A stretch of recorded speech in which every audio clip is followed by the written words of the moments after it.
Hello everyone, welcome to my channel complete Shiksha. दोस्तों, आज हम साइंस के क्वेश्चंस के बारे में बात करेंगे जो कि आपके एग्जाम में बार बार पूछे जाते हैं। उन सभी क्वेश्चंस को हम देखेंगे और उससे रिलेटेड कंसेप्ट भी डिस्कस करेंगे। तो आइए इस वीडियो को देखते हैं, शुरू करते हैं। और हाँ, यदि आप इस वीडियो के PDF फाइल को डाउनलोड करना चाहते हैं तो आप हमारे डिस्क्रिप्शन बॉक्स में जा करके टेलीग्राम चैनल से जुड़ सकते हैं, जिसका डिस्क्रिप्शन में आपको लिंक मिल जाएगा। तो चलिए देखते हैं अपने पहले क्वेश्चंस को। तो यहाँ हमारा पहला क्वेश्चन है कि कार्य का मात्रक है, तो कार्य का मात्रक आपका क्या हो जाएगा? जूल हो जाएगा। अब हम बात कर लेते हैं अदर ऑप्शंस का। तो जो न्यूटन है यहाँ पर, वो किसका मात्रक होता है? SI मात्रक। तो वो होता है आपका बल का। वाट जो है यहाँ पर किसका होता है? शक्ति का। और डाइन जो है ये किसका होता है? तो ये बल का, लेकिन CGS पद्धति में बल का मात्रक है डाइन। और यदि आपसे पूछ लिया जाए कि एक न्यूटन जो होता है वो कितने डाइन के बराबर होता है, तो 10⁵ डाइन के बराबर होता है 1 न्यूटन। तो देखते हैं हम अगले क्वेश्चंस को। और इससे पहले हम कार्य के बारे में थोड़ा समझ लेते हैं। तो कार्य क्या होता है? जो हम दैनिक जीवन में काम करते हैं उसको हम लोग कार्य बोलते हैं। और यदि फिजिक्स के लैंग्वेज में इसको बोला जाए तो कार्य जो होता है वो होता है आपका बल। और बल की दिशा में यदि वस्तु में विस्थापन हो रहा है, डिस्प्लेसमेंट हो रहा है, तो उसको हम लोग क्या बोलेंगे? कार्य बोलेंगे। तो इसलिए इसका जो जूल होता है, जूल किसके बराबर होता है? 1 जूल होता है वो 1 न्यूटन बल इंटू 1 मीटर का किसी वस्तु में यदि डिस्प्लेसमेंट हो रहा है तो वो कितने के बराबर हो जाएगा? आपका 1 जूल के बराबर हो जाएगा। मतलब 1 जूल जो है न्यूटन इंटू मीटर। तो इससे आप इसका यूनिट भी पता कर सकते हैं कि जूल बराबर क्या होगा? न्यूटन मीटर होता है। अब यदि देखिए, ये जब न्यूटन मीटर तब होगा सिर्फ जब विस्थापन वस्तु के दिशा में होगा। इन सभी बातों का आप ध्यान में रखेंगे। जब विस्थापन वस्तु की दिशा में नहीं हो, उस कंडीशन में जो बल कार्य होता है वो किसके बराबर होता है? बल इंटू बल के दिशा में विस्थापन और इन दोनों के जो बीच का एंगल होता है उसके बराबर होता है। तो वो क्या हो जाएगा? एंगल जो बनेगा थीटा हो जाएगा। तो ये इसका जो यूनिट हो जाएगा जूल। उस कंडीशन में आपका जूल जो होगा वो FS cos थीटा हो जाता है। FS cos थीटा हो जाता है। तो वहाँ पर जैसे मान लीजिए, इसका एक आप एग्जांपल से समझ सकते हैं कि सपोज दैट आपने कोई भी भारी चीज़ को उठा लिया है, नीचे से उठा करके, और सीधे आप एक ही जगह पर खड़े हैं। तो उस कंडीशन में फिजिक्स के लैंग्वेज में आपने कोई भी कार्य नहीं किया। क्यों? क्योंकि आपका जो विस्थापन हुआ और वस्तु के जो दिशा का परिवर्तन हुआ, उन दोनों के बीच का जो एंगल बनेगा वो 90 का बनेगा। और जब cos 90 का वैल्यू क्या हो जाता है? 0 हो जाता है। इसलिए वहाँ पर कार्य क्या हो जाएगा? आपका 0 हो जाएगा। तो इन सभी छोटे छोटे कंसेप्ट को आप ध्यान में रखेंगे, क्योंकि आजकल जो एग्जाम में क्वेश्चंस पूछे जाते हैं वो नहीं आपके डायरेक्ट डेफिनेशन से पूछे जाते हैं, और नहीं इस टाइप का क्वेश्चन पूछे जाते हैं कि यूनिट क्या है, इस टाइप का अब क्वेश्चन नहीं पूछा जाता है। जो आपका मेरिट बनाने के लिए क्वेश्चंस पूछा जाता है वो कंसेप्ट से ही लिया जाता है। इसलिए आपको हमेशा कंसेप्ट को अब पकड़ना है। पहले की तरह हमारा जो एग्ज़ाम है अब लेवल वो नहीं रह गया है, इसलिए हमें बाकी चीज़ों को भी ध्यान में रखना होगा। और हाँ, आगे बढ़ने से पहले यदि आपको हमारी वीडियो अच्छी लगती है तो आप इसे लाइक और शेयर जरूर करें। तो देखिए हमारा अगला क्वेश्चन है। यहाँ पर अगला क्वेश्चन है कि प्रकाश वर्ष की इकाई है। मतलब ये हुआ कि प्रकाश वर्ष किसकी इकाई है। यहाँ ऑप्शन दिख रहा है आपको, तो इसमें आपका सही आंसर क्या हो जाएगा? दूरी का। प्रकाश वर्ष जो होता है दूरी का इकाई होता है। हमने अभी तक मीटर ये सब दूरी के लिए जानते थे, लेकिन प्रकाश वर्ष कैसी दूरी को मेजर करता है? तो जो बहुत बड़ी दूरी होती है, जैसे खगोलीय पिंड की दूरी, जैसे मान लीजिए हम पृथ्वी पे हैं और हमें पृथ्वी और सूर्य के बीच का दूरी निकालना है, तो इसके लिए हमें प्रकाश वर्ष की आवश्यकता होगी, प्रकाश वर्ष का जरूरत होगा, क्योंकि ये बड़े डिस्टेंस को मेजर करने की इकाई है प्रकाश वर्ष। तो प्रकाश वर्ष आपका क्या मापता है? दूरी मापता है। हम अदर ऑप्शंस की यहाँ बात कर लें तो समय का जो हो जाएगा वो सेकंड हो जाएगा, और प्रकाश की तीव्रता का जो मात्रक होता है वो कैंडेला होता है।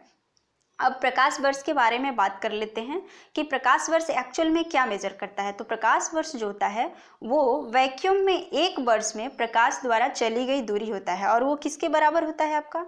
तो वो होता है एक प्रकाश वर्ष 9.46 इंटू 10⁻15 मीटर के बराबर होता है। कितने मीटर के बराबर होता है? फिर से आप सुनेंगे, 9.46 into 10⁻15 meter is equal to 1 light year. मतलब एक प्रकाश वर्ष बराबर 9.46 इंटू 10⁻15 मीटर। अब इससे रिलेटेड एक और बात कर लेते हैं कि देखिए इससे भी बड़ा एक दूरी का इकाई है जिसका नाम है क्या, पारसेक। पारसेक जो होता है दूरी का सबसे बड़ा यूनिट है। तो एक पारसेक जो होता है वो कितने मीटर के बराबर होता है और कितने प्रकाश वर्ष के बराबर होता है। तो आपने एक प्रकाश वर्ष में सुना था कि कितना होता है, 9.46 इंटू 10⁻15 मीटर होता है। और यदि उसमें 3.26 से आपने इंटू कर लिया, 3.26 प्रकाश वर्ष इक्वल होता है आपका एक पारसेक के बराबर। और आप इसे यदि मीटर में कन्वर्ट करेंगे तो एक पारसेक हो जाता है 3.08 इंटू 10⁻16 मीटर। तो इस क्वेश्चन से आप इतना सारा याद रखेंगे। यहाँ पर मैंने टाइप नहीं कर पाया क्योंकि यहाँ पर टाइप करने मुझे प्रॉब्लम हो रही थी, इसलिए मैं नहीं कर पाई हूँ। लेकिन आगे से मैं ज़रूर कोशिश करूँगी कि इन सब का छोटा छोटा मैं नोट्स नीचे आपको शो करूँ स्क्रीन पे, जिससे कि आपको देखने में भी आसानी हो और समझने में भी। तो इसलिए हम बढ़ते हैं अभी अगले क्वेश्चन की तरफ। तो हमारा यहाँ अगला क्वेश्चन है, निम्नलिखित में सदिश राशि है। क्वेश्चन ये कह रहा है कि ये जो 4 ऑप्शन आपके पास दिखाई दे रहे हैं इसमें से सदिश राशि कौन है। तो इसको पहचान करने के लिए आपको सबसे पहले ये जानना जरूरी होगा कि सदिश राशि क्या होता है। और राशियां 2 टाइप्स की होती हैं, सदिश और अदिश राशि। तो हम लोग जान लेते हैं कि सदिश राशि किसको कहते हैं, तब आप पहचान कर पाएंगे। तो सदिश राशि वैसी भौतिक राशि होती है, वैसी क्वांटिटी, फिजिकल क्वांटिटी होती है जिसमें आपका क्या होता है, परिमाण तो होता है, उसके साथ साथ दिशा की भी ज़रूरत होती है। और वह जो योग का नियम होता है उसके अकॉर्डिंग उसको सीधा सीधी हम लोग जोड़ सकते हैं। तो इन यदि 2 कंडीशनों को फॉलो कर रहा है तो वो क्या है, सदिश राशि है। क्या क्या ध्यान रखना है, परिमाण के साथ साथ दिशा भी हो और वह योग के नियम को भी पालन कर रहा हो। जैसे कि बेग आपसे पूछा जाए कि आप किस बेग से आ रहे हो, तो आप क्या बताएंगे कि इस दिशा में इतना बेग से, आप इस टाइप का अपने आप को बताएंगे। मतलब बेग होता ही वही है कि किसी निश्चित समय में निश्चित दिशा में तय की गई दूरी आपका क्या होता है, बेग होता है। और बेग को आप ऐसे मेजर कर सकते हैं। तो यहाँ पर आपसे पूछा है सदिश राशि, तो आपने यहाँ पर मैंने आपको बेग के बारे में बता दिया, तो यहाँ सदिश राशि क्या हो जाएगा, बेग हो जाएगा। अब आपके मन में ये क्वेश्चन है, द्रव्यमान समय लंबाई क्यों नहीं हुआ। तो इसके बारे में जान लेते हैं कि ये सारे क्या हैं, अदिश राशि हैं। और अदिश राशि कैसे हैं, तो अदिश राशि वैसी राशियाँ होती है जिसमें सिर्फ परिमाण की आवश्यकता है लेकिन उसमें दिशा की जरूरत नहीं होती है। जैसे द्रव्यमान क्या होता है आपका, कभी भी कहीं पे भी चेंज नहीं होने वाला होता है। इसको किसी भी दिशा से कोई मतलब नहीं होता है, ये दिशा पे डिपेंड, डायरेक्शन पे डिपेंड नहीं करता है। नहीं आपका समय डायरेक्शन से चेंज होता है और नहीं किसी भी चीज़ का लंबाई। तो ये सारे क्या हो गए, इनको डायरेक्शन की कोई ज़रूरत नहीं है, ये डायरेक्शन पे डिपेंड नहीं कर रहे हैं। तो ये सारे क्या हो जाएंगे, आपके अदिश राशि हो जाएंगे। तो इस क्वेश्चन से इतना ही, हम बढ़ते हैं अगले क्वेश्चन की तरफ। तो हमारा यहाँ पर अगला क्वेश्चन है, देखिए रॉकेट किस सिद्धांत पर कार्य करता है। आपको क्वेश्चन देख के ऐसा लग रहा होगा कि बहुत हल्का हल्का क्वेश्चन है, तो मैं आपको ये बता दूं कि आज ये साइंस का पहला वीडियोस है, इसलिए मैंने सिर्फ इजी क्वेश्चंस को ही लिया है। और जैसे जैसे मतलब जुड़ने लगेंगे आप लोगों को, यदि वीडियो का सीरीज़ अच्छा लगेगा तो मैं क्वेश्चंस का लेवल भी बढ़ा दूंगी। तो इसलिए देखिए अपना क्वेश्चन को, रॉकेट किस सिद्धांत पर कार्य करता है। यहाँ ऑप्शन में सही आंसर क्या हो जाएगा, ऊर्जा संरक्षण, द्रव्यमान संरक्षण, या एवोगाड्रो परिकल्पना, या संवेग संरक्षण। सही आंसर हो जाएगा ऑप्शन नंबर डी। और मैं उम्मीद करती हूँ कि ये सारे क्वेश्चंस के आंसर आपको जरूर आते होंगे, लेकिन आप कंसेप्ट को अच्छे से सुनेंगे। तो यहाँ हो जाएगा सही आंसर ऑप्शन नंबर डी, संवेग संरक्षण। अब संवेग संरक्षण क्या होता है इसके बारे में जानेंगे, तो उससे पहले यहाँ 2 वर्ड आया है, संवेग और संरक्षण। तो संवेग के बारे में जान लेते हैं हम लोग। संवेग जिसको इंग्लिश में आप मोमेंटम बोलते हैं। तो संवेग क्या होता है, संवेग होता है द्रव्यमान और वेग का गुणनफल।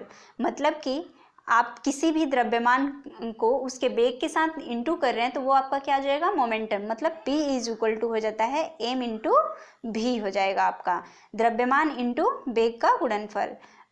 अब इसको आप ऐसे भी समझ सकते हैं। और संवेग संरक्षण का नियम जो होता है वो न्यूटन के आप तीसरे गति नियम को यदि आप समझते हैं, जानते हैं, तो आपको संवेग संरक्षण बिल्कुल अच्छे से समझ में आ जाएगा। सपोज दैट, जैसे मान लीजिए न्यूटन का तीसरा नियम ये कहता है कि प्रत्येक क्रिया के बराबर विपरीत प्रतिक्रिया। तो संवेग संरक्षण भी उसी के जैसा है, जैसे उसमें भी संवेग संरक्षण भी यही कहता है कि यदि आप किसी वस्तु के संवेग को एक दिशा में, किसी एक दिशा में क्या कर रहे हैं, परिवर्तित कर रहे हैं। मतलब आप किसी भी व्यक्ति को, सपोज दैट कि धक्का दे रहे हैं, तो वो भी आपको क्या करेगा, बदले में वो भी आपको अपने आप को डिफेंड करेगा और आपको भी धक्का देगा। तो ये क्या है, संवेग का संरक्षण है। संवेग संरक्षण ये कहता है कि जितना बल आप उस पर लगा रहे हैं, किसी वस्तु पे लगा रहे हैं, तो वो वस्तु भी आप पे उतना ही बल लगाएगा, लेकिन उसका जो दिशा होगा विपरीत होगा, मतलब वो अपने आप को डिफेंड कर रहा है, बचा रहा है, इस टाइप का। तो ये इससे आपको लग रहा है कि हाँ, ये न्यूटन का तीसरा गति नियम भी तो यही कहता है। तो जो रॉकेट का सिद्धांत है वो किस सिद्धांत पे काम करता है, तो संवेग संरक्षण नियम पे काम करता है। तो चलिए हम देखते हैं नेक्स्ट क्वेश्चन क्या है हमारा। नेक्स्ट क्वेश्चन यहाँ पर है कि किसी मनुष्य का भार पृथ्वी पर यदि 600 न्यूटन है तो चंद्रमा पर उसका भार कितना होगा। यहाँ देखिए आपसे क्वेश्चन किया गया है कि मनुष्य का भार पृथ्वी पर यदि 600 न्यूटन है तो चंद्रमा पर उसका भार कितना होगा। इस क्वेश्चन को बताने के लिए आपको सबसे पहले, क्योंकि इस क्वेश्चन में भार का कंसेप्ट आप यदि अच्छे से समझते हैं तो आप इसका बिल्कुल अच्छे से आंसर कर पाएंगे। रटने वाली कोई भी बातें नहीं याद रखिए, क्योंकि साइंस रटने का चीज़ नहीं है। जो डेटा होते हैं वो तो हमें याद करना ही होता है, लेकिन कंसेप्ट को भी रटेंगे तो बहुत सारी चीज़ें आप भूल जाएंगे, इसलिए आपको रटना नहीं है। तो हम भार के बारे में पहले समझ लेते हैं, क्योंकि मैंने आपको पहले ही कहा कि भार के साथ यहाँ कंसेप्ट जुड़ा हुआ है, और यदि आप उसको जानते हैं तो आप इस क्वेश्चन का आंसर बहुत जल्दी दे देंगे। तो भार होता है आपका, भार एक टाइप का बल है। भार क्या होता है, बल है। मैंने कहा, यहाँ आपने सही सुना कि भार एक प्रकार का बल है, जिसमें क्या होता है, द्रव्यमान और जो ग्रेविटेशनल फोर्स होता है। जैसे द्रव्यमान और ग्रेविटेशनल फोर्स, देखिए ग्रेविटेशनल फोर्स के कारण ही किसी वस्तु में क्या होता है, भार होता है। जो मतलब गुरुत्वाकर्षण बल जो होता है उसके कारण ही किसी वस्तु में भार आता है। और भार जो होता है वो हमेशा, मैंने अभी यहाँ पर कहा कि ग्रेविटेशनल फोर्स के कारण भार होता है, तो इसका मतलब ये हुआ कि यदि आप ग्रेविटी को चेंज कर रहे हैं, यदि गुरुत्वाकर्षण बल अलग अलग चेंज हो रहा है तो उसका भार भी बदलेगा। ऑब्वियस सी बात है, क्योंकि ये डिपेंड कर रहा है किस पे, ग्रेविटी पे, गुरुत्वाकर्षण बल पे डिपेंड कर रहा है, तो वो बदलेगा। तो इसीलिए भार जो है क्या होता है, चंद्रमा, भार बदल जाता है। पृथ्वी पर गुरुत्वाकर्षण बल का मान कितना होता है, 9.8 न्यूटन होता है, जिसको आप स्मॉल जी से डिनोट करते हैं। तो इसका मान कितना होता है, 9.8 न्यूटन। यही जो होता है चंद्रमा पर कितना हो जाता है, तो 1/6 हो जाता है, क्योंकि वहाँ पर क्या है, वहाँ पर वायुमंडल में मतलब कमी है, जिसके वजह से पृथ्वी पर जो होता है ज़्यादा गुरुत्वाकर्षण बल चंद्रमा की तुलना में है। और कितना ज़्यादा है, तो 6 गुना ज़्यादा है पृथ्वी पर। और द्रव्यमान, मैंने आपको पहले पिछले क्वेश्चन में बताया है कि द्रव्यमान कभी नहीं बदलता, क्योंकि वो किसी ग्रेविटी ये सब पर, डायरेक्शन पर, ग्रेविटी पर डिपेंड नहीं करता है, इसलिए वो नहीं बदलता है। और भार जो है वो गुरुत्वाकर्षण बल पर डिपेंड करता है, तो बदलता है। तो यहाँ पर सही आंसर क्या हो जाएगा, यहाँ पर मैंने आपको कंसेप्ट बहुत अच्छे से समझा दिया। तो पृथ्वी पर यदि 600 न्यूटन है और इसका जो होता है 1/6 कहाँ होता है, चंद्रमा पर होता है। क्योंकि मैंने कहा कि यदि चंद्रमा पर आपका भार 1 kg है तो आपका पृथ्वी पर कितना हो जाएगा, 6 kg का, मतलब 6 गुना होता है। पृथ्वी पर जो गुरुत्वाकर्षण बल का मान होता है वो चंद्रमा पर के 6 गुना होता है। तो यहाँ यदि 600 है तो इसका 1/6 हो जाएगा, तो 1/6 कर देंगे 600 का, तो कितना हो जाएगा आपके पास, 100 न्यूटन। सही आंसर क्या हो जाएगा, 100 न्यूटन। 100 न्यूटन। अब नेक्स्ट क्वेश्चंस को देख लेते हैं। यहाँ पर है 1 किलोग्राम राशि का भार कितना होगा। देखिए अब मैंने आपको भार के बारे में पूरा अच्छे से कंसेप्ट बता दिया है। अब यहाँ पे मैं कोई डिस्कस नहीं करूँगी। तो भार का आपने क्या देखा, भार एक प्रकार का बल होता है जो कि m/g होता है, मतलब द्रव्यमान अगुणे क्या होता है, ग्रेविटेशनल फोर्स जो होता है। तो यहाँ द्रव्यमान की जगह पे आप क्या रख लेंगे, भार पूछा है यहाँ पर, तो भार द्रव्यमान की जगह पे 1 रखेंगे, और जी का मान, क्योंकि यहाँ कुछ नहीं दिया है, मेंशन नहीं किया है कि चंद्रमा या पृथ्वी, तो आप हमेशा पृथ्वी ही लेंगे। तो यहाँ आप 9.8 ले सकते हैं, या फिर कहीं कहीं 10 देता है, लेकिन 9.8 ही लेना चाहिए। तो यहाँ सही आंसर क्या हो जाएगा, 9.8। और भार मैंने बताया एक बल है, तो इसका क्या हो जाएगा, न्यूटन हो जाएगा। तो 9.8 न्यूटन के बराबर हो जाएगा। 1 किलोग्राम राशि का जो भार होगा वो कितना होगा, 9.8 न्यूटन के इक्वल हो जाएगा। अब देखते हैं हम अपने अगले क्वेश्चंस को, कि सड़क पर चलने की अपेक्षा बर्फ पर चलना कठिन है, क्योंकि देखिए यहाँ पर एक कंसेप्ट है कि यदि आप किसी सड़क पर चलते हैं तो आप आसानी से चल पाते हैं, लेकिन बर्फ़ पे चलना कठिन क्यों होता है, वो क्वेश्चन आपसे पूछा गया है। तो यहाँ बोला है कि बर्फ़ जो है सड़क से क्या होता है, सख्त होता है, मतलब टाइट होता है, हार्ड होता है। तो बर्फ़ जो है सड़क से सख्त कभी नहीं होता है, ये रॉन्ग हो गया है। सही, ये सही भी है। यहाँ पर सड़क जो है क्या होता है, सड़क बर्फ़ से सख्त होता है। ये क्वेश्चंस को हम लोग देख लेते हैं। सड़क बर्फ से सख्त होती है, ये सही है, लेकिन ये आपका सही आंसर इसका नहीं होगा। यहाँ पर और तीसरा देख लेते हैं कि जब हम अपने पैर से धक्का देते हैं तो बर्फ़ कोई प्रतिक्रिया नहीं करती है और बर्फ़ में सड़क की अपेक्षा घर्षण कम होता है। तो देखिए यहाँ हम लोग चलने में प्रॉब्लम क्यों होता है बर्फ़ में, तो बर्फ़ में जो होता है सड़क की अपेक्षा घर्षण कम होता है। हम लोग यदि घर्षण बल हटा दिया जाए तो हम लोग पृथ्वी पर कहीं पे भी नहीं चल सकते हैं। इसका एग्जांपल आप ऐसे ले सकते हैं कि यदि कोई टाइल्स वाला फर्श है और उसमें तेल गिर जाता है, कोई ऑयल गिर जाता है, तो आप चलते हैं तो क्या होता है, फिसल के गिर जाते हैं। क्यों? क्योंकि वो ऑयल की वजह से क्या होता है, तेल की वजह से घर्षण कम हो जाता है, जिसके वजह से हमारा पैर फिसल जाता है और हम गिर जाते हैं। तो सब कुछ घर्षण के कारण ही संभव है हम लोग को एक जगह से दूसरे जगह जा पाना। तो इसलिए क्या हो जाएगा यहाँ सही आंसर, ऑप्शन नंबर डी हो जाएगा। बर्फ में सड़क की अपेक्षा घर्षण बल कम होता है, इसलिए सड़क पर चलने की अपेक्षा बर्फ पे चलना कठिन होता है। तो देखते हैं हम अपने नेक्स्ट क्वेश्चंस को।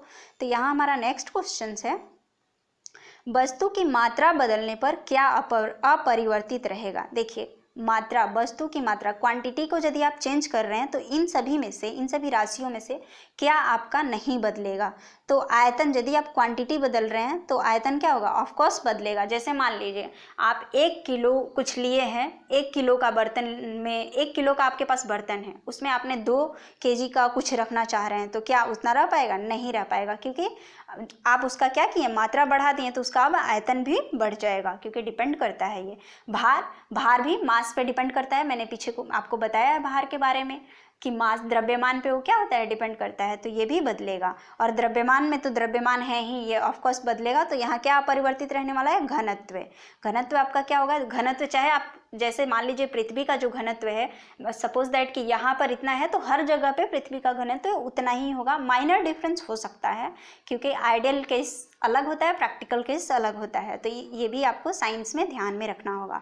तो ये क्या हो जाएगा, वस्तु की मात्रा बदलने पर क्या अपरिवर्तित रहेगा, तो घनत्व जो है वो आपका अपरिवर्तित रहेगा हमेशा, मात्रा चाहे आप कितना भी बदल लें। तो घनत्व क्या हो जाता है, घनत्व हो जाता है द्रव्यमान बटे आयतन।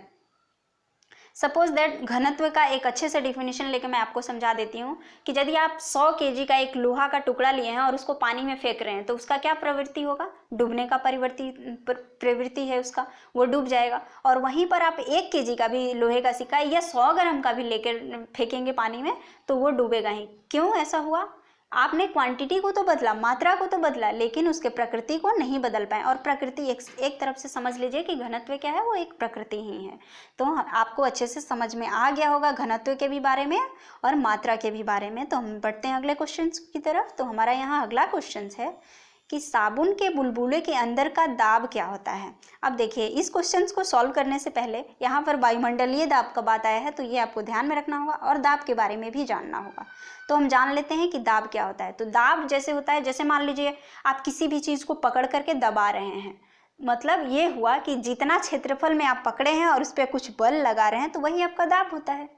इसका मतलब ये हो कि प्रति इकाई क्षेत्रफल पर, मतलब जितना क्षेत्रफल पे आप बल लगा रहे हैं वो आपका दाब होता है। तो दाब का मात्रक क्या हो जाता है आपका, दाब हो जाएगा बल बटे एरिया, मतलब फोर्स बाई एरिया हो जाएगा, मतलब बल बटे क्षेत्रफल हो जाएगा। तो इसका बल का आपका मात्रक हो जाता है, ऐसा ही मात्रक न्यूटन हो जाता है, और एरिया का मीटर स्क्वायर होता है। तो इसका जो दाब का मात्रक हो जाएगा न्यूटन प्रति मीटर स्क्वायर हो जाएगा।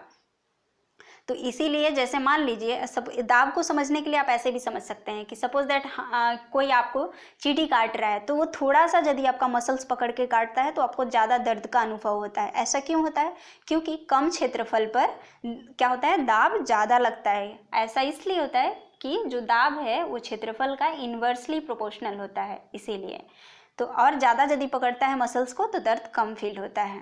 तो इससे आप समझ गए। अब यहाँ पर सही आंसर आपका क्या हो जाएगा, तो यहाँ हो जाएगा कि साबुन के बुलबुले के अंदर का दाब क्या हो जाएगा, मतलब कम जगह है तो दाब क्या होगा, अधिक होगा। तो यहाँ पर सही आंसर क्या हो जाएगा, ऑप्शन नंबर ए, वायुमंडलीय दाब से अधिक होगा, क्योंकि वायुमंडलीय दाब पूरे वायुमंडल में है और उसका क्षेत्रफल बहुत ज़्यादा है साबुन के बुलबुले के अंदर से दाब। तो इसलिए कहाँ दाब ज़्यादा होगा, साबुन के बुलबुले के अंदर का दाब अधिक होगा वायुमंडलीय दाब से।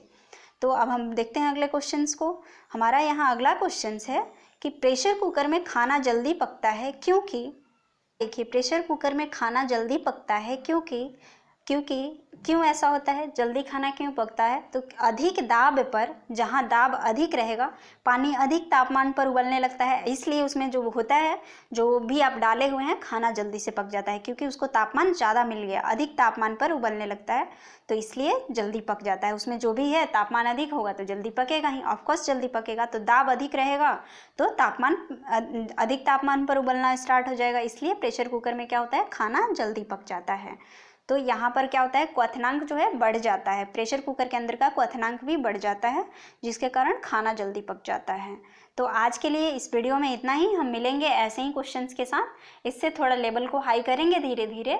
आप जुड़े रहें, ज़रूर इस सारे वीडियोस को देखें और अच्छे से सुने समझें, जिससे कि आपको इस टाइप के जो अब क्वेश्चंस बने तो आप उसके कंसेप्ट को पकड़ें और इसको सॉल्व कर पाएँ। सिर्फ रटना नहीं है यहाँ पर, आपको समझने के लिए मैं आपको एक एक छोटे छोटे कंसेप्ट को समझाऊंगी, जिससे कि आपको समझने में आसानी होगी।